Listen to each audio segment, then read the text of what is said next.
But here's number one. First of all, you got to have the right philosophy. Philosophy is our ability to gather knowledge and sort through it and decide what's valuable.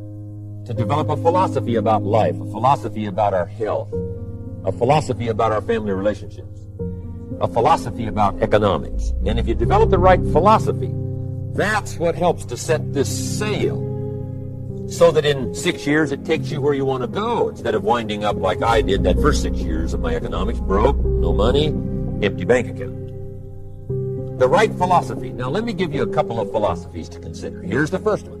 It's called the philosophy of the poor. And here it is. Poor people usually spend their money and invest what's left. That's the philosophy of the poor. Now here's the philosophy of the rich.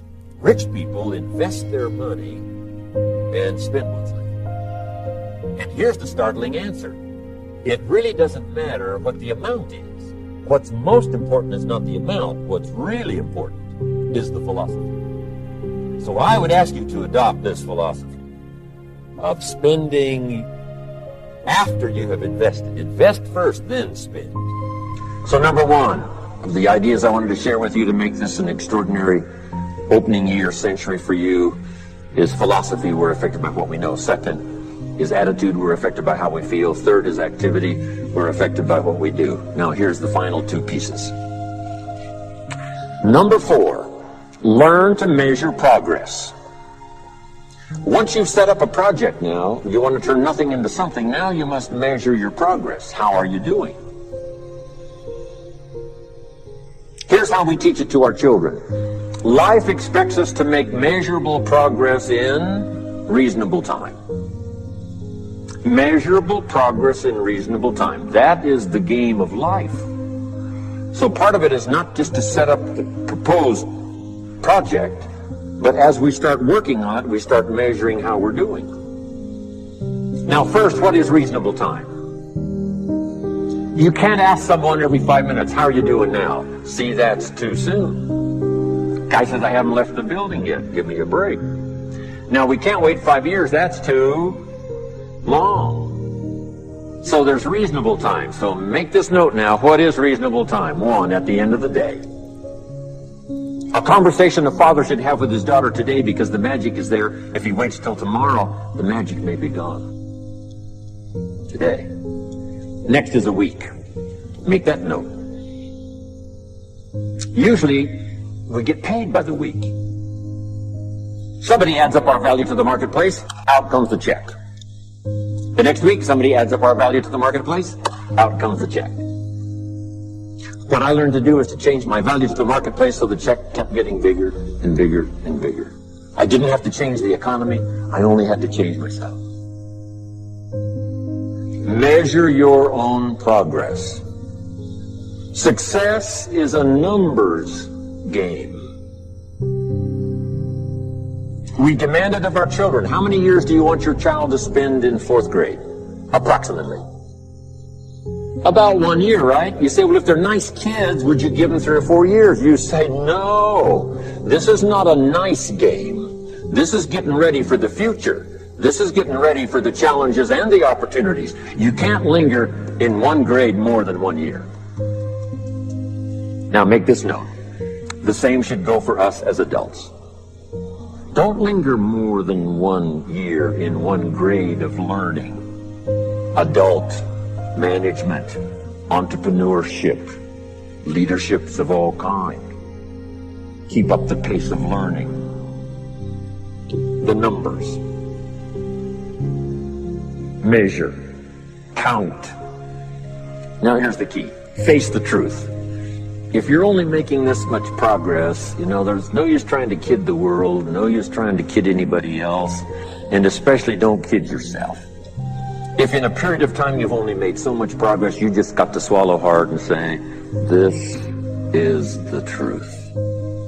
I've got to face it. Now, what could I do to start increasing my progress and make my health better, make my income better, make my investments better, make my value to the marketplace much better, get busy learning the second skill and the third skill and the next language and the next language to increase my value. I got to get busy and do that. See if you will do that. I promise you. One of the greatest motivating factors in the world is progress.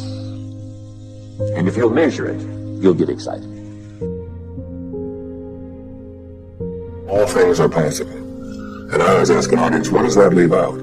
You know, all things are possible literally means all things are possible. So whatever it is you'd like to attract into your life, whatever you'd like to accomplish, whatever you'd like to do in your life, if you start from a spiritual place, a place of all things are possible, if I return, and get to that place, and then I begin to visualize it, and I begin to use my imagination, because everything that we see around us, everything in this world was once imagined. Everything. That camera that is there, the clothes that you're wearing, the chairs that we're sitting on, everything once had to be imagined. If you get that, Einstein's famous observation was that, imagination is more important than knowledge. If you can learn how important your imagination is, and that's where your spirit is, in that place, and then once you go to that place, in what it is you'd like to attract into your life, you're coming from a spiritual place, absolutely nothing is impossible. Most leaders, most business people, most entrepreneurs, most human beings have never learned to be masterful communicators. And the very nature of influence and impact, which is the leader's job, is communication.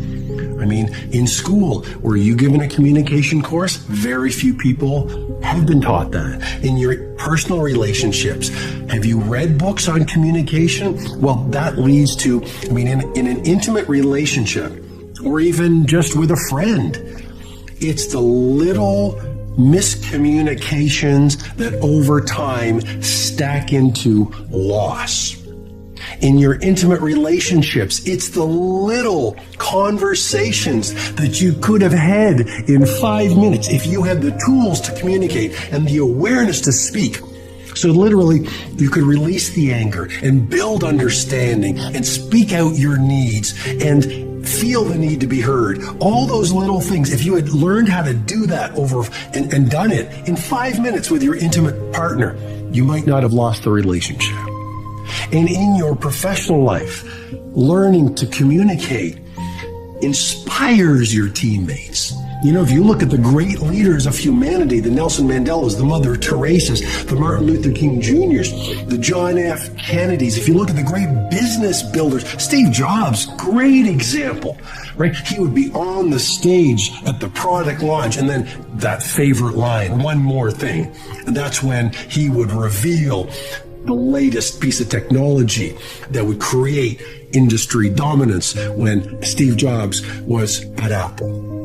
Well, he was a masterful communicator, and Bud Tribble over at Apple called it his reality distortion field. Steve Jobs was a master salesman. He knew exactly what to say to get people to believe in the impossible, to allow their I can't to be less valuable than their I can't.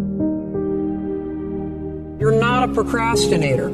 You have a habit of procrastinating. Big difference. Because if it's a habit, I can teach you to use science to break it. You see, all habits have 3 parts. There's a trigger, and in the case of procrastination, the trigger's always stress. Then there's a pattern you repeat, and in the case of procrastination, it is to avoid doing something. And then there's a reward. You get a little stress relief. The only way to break a habit, you guys, is not to deal with the triggers. You're never going to get rid of the stress in your life, but you can 100% change your pattern of avoiding work. So next time that you're in a situation where you feel yourself hesitate, you spent way too much time checking out the highlights from last night's scores, what you're going to do is you're going to go, oh, I must be stressed out about something. Acknowledge the stress. Then go 5, 4, 3, 2, 1. I want you to count to yourself because I want you to interrupt the habit that's stored here, and I want you to awaken your prefrontal cortex. Then I want you to just work, just for 5 minutes. The reason why I want you to only work for 5 minutes is because your problem isn't working. It's the habit of avoiding. I just need you to start. And here's the other cool thing. We know based on research that if we can get you to start, 80% of you are going to keep going.